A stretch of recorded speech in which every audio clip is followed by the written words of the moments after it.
অপূর্ব, যেটা হচ্ছে যে সরকারের সিদ্ধান্ত নেওয়ার তো অনেকগুলো মেকানিজম বা প্রক্রিয়া রয়েছে, ধরেন উপদেষ্টা পরিষদ, সর্বোচ্চ পরিষদ, সেই সিদ্ধান্ত আমরা দেখছি মাঝে মাঝে পাল্টে যাচ্ছে। ধরেন ৮ আগস্ট, ৫ আগস্ট যেরকম একটা ঐতিহাসিক ঘটনা, শেখ হাসিনা দেশ ছেড়ে পালালেন, একটা দীর্ঘদিনের শক্তিমত্তা সম্পন্ন একটা স্বৈরাচারী শাসক, তাদের পতন হলো।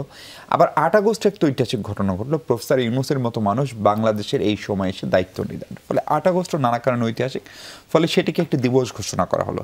তারপরে কয়েকজন ফেসবুকে স্ট্যাটাস দিলেন, আলোচনা সমালোচনা হলেন।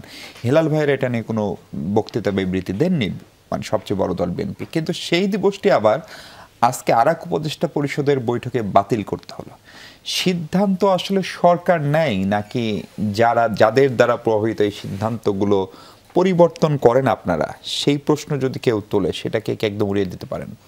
ধন্যবাদ আমাকে ডাকার জন্য। আজকে আমি ব্যাপারটা এইভাবে দেখছি না। যেমন ঘটনাটা তো ঘটেছে ৫ই আগস্ট, আমাদের প্রাক্তন প্রধানমন্ত্রী স্বৈরাচারী শেখ হাসিনা পালিয়েছে।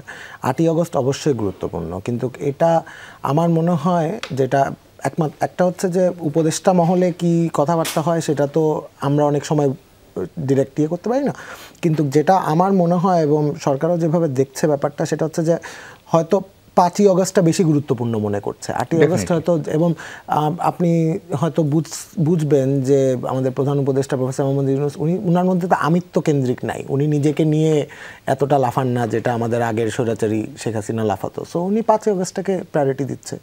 তাহলে কি ওই সিদ্ধান্তটা ভুল ছিল, অথবা তাকে ভুল বোঝানো হয়েছিল? যদি ভুল হয়েও থাকে সেটা তো শুধরিয়ে নেওয়া হয়েছে। এটা ভুল ছিল কি ভুল ছিল না, এটা তো পাবলিক ডিসকোর্সের ব্যাপার, এটা তো ডিবেট হতে পারে। কেউ আপনি বলতে পারেন না ৮ই আগস্টই ঠিক, আমি বলতে পারি ৫ই আগস্টই ঠিক।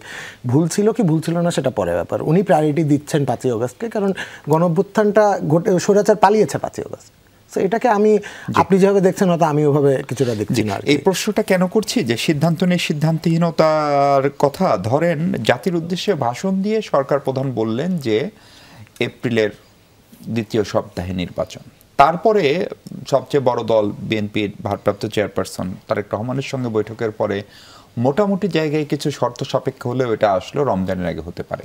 তার মানে ওই সিদ্ধান্তটাতেও সরকার প্রধান পুরোপুরি অটুট থাকেন নাই, তাই তো? ফলে সরকারের সিদ্ধান্তগুলোকে অনেক বেশি রাজনৈতিক শক্তিগুলো দ্বারা প্রভাবিত হয়, সেটা এনসিপি হোক, জামাতি হোক, বিএনপি হোক।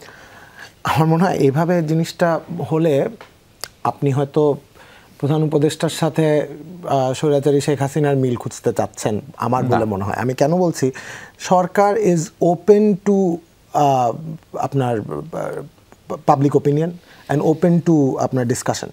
সো কোনো কিছুই কিন্তু সেট ইন স্টোন না। যেমন আপনি এপ্রিলের নির্বাচনের কথা বললেন, তারপর লন্ডনের বৈঠকের পর বলা হলো যে যদি সব কিছু শেষ হয়ে যায় তাহলে ফেব্রুয়ারিতে আসবে।